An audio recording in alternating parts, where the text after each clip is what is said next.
Bismillahirrahmanirrahim. Assalamualaikum warahmatullahi wabarakatuh. Perkenalkan, nama saya Andi Syamsuryawati, mahasiswi Universitas Negeri Makassar, Fakultas Ilmu Pendidikan, Prodi Pendidikan Guru Sekolah Dasar. Pada kesempatan kali ini, saya akan memaparkan materi terkait pengembangan paragraf dan kesatuan kalimat dalam paragraf. Pengertian paragraf secara umum yaitu paragraf adalah suatu rangkaian kalimat yang memiliki gagasan utama. Paragraf berdasarkan bentuknya telah dibedakan menjadi 3 jenis paragraf, yakni paragraf deduktif, induktif, dan campuran. Sementara itu, menurut tujuannya, paragraf telah dibedakan menjadi 5 jenis, yakni paragraf narasi, argumentasi, eksposisi, deskripsi, dan persuasi. Paragraf dibuat dengan mengembangkan sebuah gagasan utama. Paragraf terhimpun atas beberapa kalimat yang bertautan membentuk suatu ide ataupun gagasan. Pengertian paragraf menurut KBBI adalah bagian bab dalam suatu karangan yang biasanya mengandung satu ide pokok dan penulisannya dimulai dengan garis baru. Adapun pembagian paragraf berdasarkan bentuknya, yang pertama itu paragraf deduktif. Paragraf deduktif adalah suatu paragraf yang kalimat utamanya terletak di awal paragraf. Dalam paragraf ini, diawali dengan kalimat utama yang menceritakan sesuatu yang bersifat umum, baru kemudian menceritakan hal-hal yang bersifat khusus. Contoh, pada kalimat pertama bercetak tebal merupakan paragraf deduktif karena diawali dengan kalimat utama yang menceritakan sesuatu yang bersifat umum. Yang kedua, paragraf induktif. Paragraf induktif adalah sebuah paragraf yang kalimat utamanya terletak pada akhir paragraf. Kalimat tersebut pada umumnya berisi sebuah kesimpulan dari gagasan-gagasan penjelas yang telah diuraikan.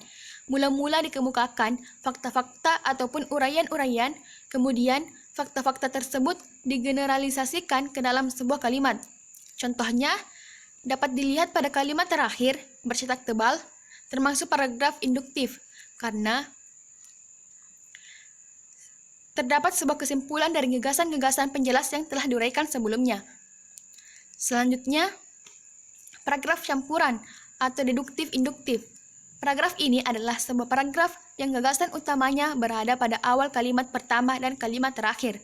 Tetapi, bisa juga dikatakan bahwa paragraf campuran adalah sebuah paragraf yang dimulai dengan mengemukakan kalimat utama dan diakhiri pula dengan kalimat utama.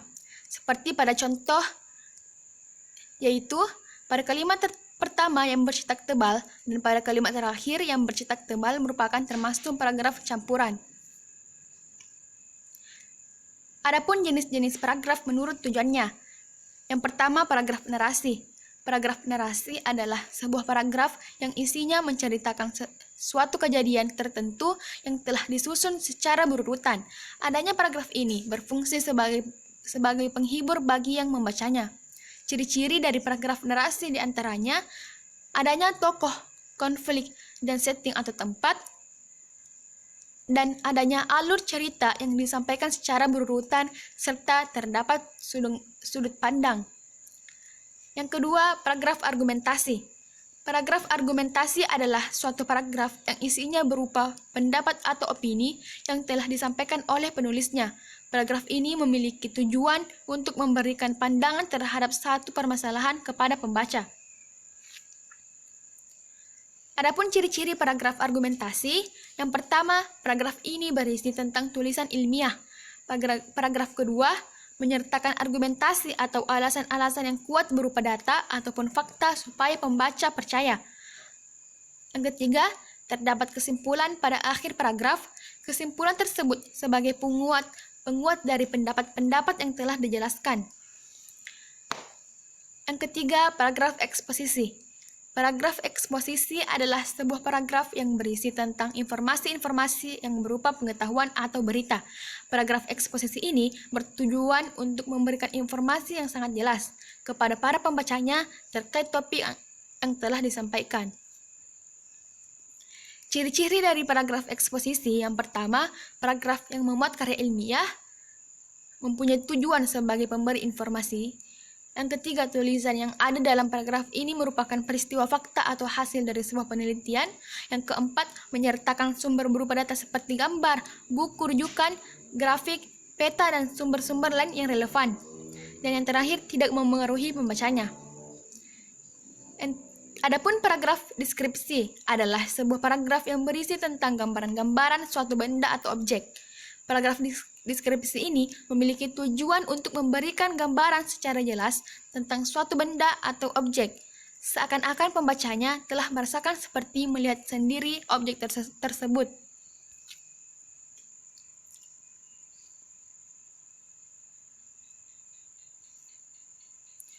Ciri-ciri paragraf deskripsi berisi tentang penggambaran suatu benda atau objek yang melibatkan panca indera seperti bentuk, rasa, suara, warna, dan masih banyak lagi.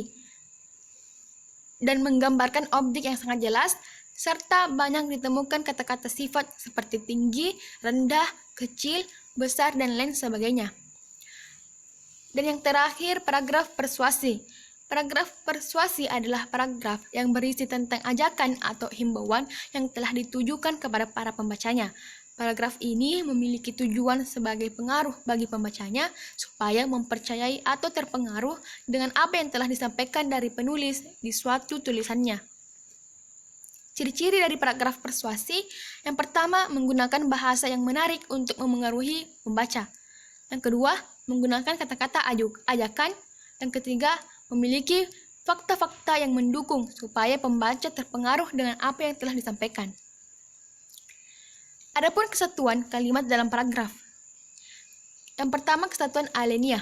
Yang dimaksud dengan kesatuan ialah bahwa alinea tersebut harus memperhatikan dengan jelas suatu maksud atau sebuah tema tertentu. Untuk memberi gambaran yang jelas tentang kesatuan yang terkandung dalam sebuah alinea, maka mencoba perhatikan kutipan berikut. Sifat kodrati bahasa yang lain yang perlu dicatat di sini ialah bahwasanya tiap bahasa mempunyai sistem ungkapan yang khusus dan sistem makna yang khusus pula. Masing-masing lepas terpisah dan tidak tergantung daripada yang lain. Sistem ungkapan tiap bahasa dan sistem makna tiap bahasa dibatasi oleh kerangka alam pikiran bangsa yang memakai bahasa itu. Kerangka alam pikiran yang disebut di atas. Jadi, dalam tulisan-tulisan yang baik, terdapat 4 macam cara untuk menempatkan sebuah kalimat topik atau kalimat utama, yaitu A. Pada awal alinea, dengan menempatkan kalimat pokok pada awal alinea, gagasan sentral tadi akan mendapat penekanan yang wajar. Alinea semacam ini biasanya bersifat deduktif, yaitu mula-mula mengemukakan pokok persoalan, kemudian menyusul uraian yang terperinci. Kalimat-kalimat lain dalam alinea tersebut harus dipusatkan untuk memperjelas ide atau gagasan sentral tadi. Cara ini merupakan metode yang paling baik. Yang kedua, pada akhir alinea, kalimat topik dapat pula ditempatkan pada bagian akhir dari alinea tersebut. Dalam hal ini, alinea itu bersifat induktif. Cara ini lebih sulit tetapi lebih efektif, terutama dalam mengemukakan argumentasi. C. Pada awal dan akhir alinea. Kalimat topik dapat pula ditempatkan pada bagian awal dan akhir dari alinea. Dalam hal ini, kalimat terakhir sering mengulangi gagasan dalam kalimat pertama dengan sedikit tekanan atau variasi. D. Pada seluruh alinea. Kalimat topik atau kalimat utama dapat juga termuat dalam seluruh alinea. Alinea semacam ini terutama dijumpai dalam uraian-uraian yang bersifat deskriptif atau naratif. Baik, cukup sekian yang dapat saya sampaikan. Mohon maaf jika ada salah kata. Wabillahi taufiq wal hidayah. Wassalamualaikum warahmatullahi wabarakatuh. Terima kasih.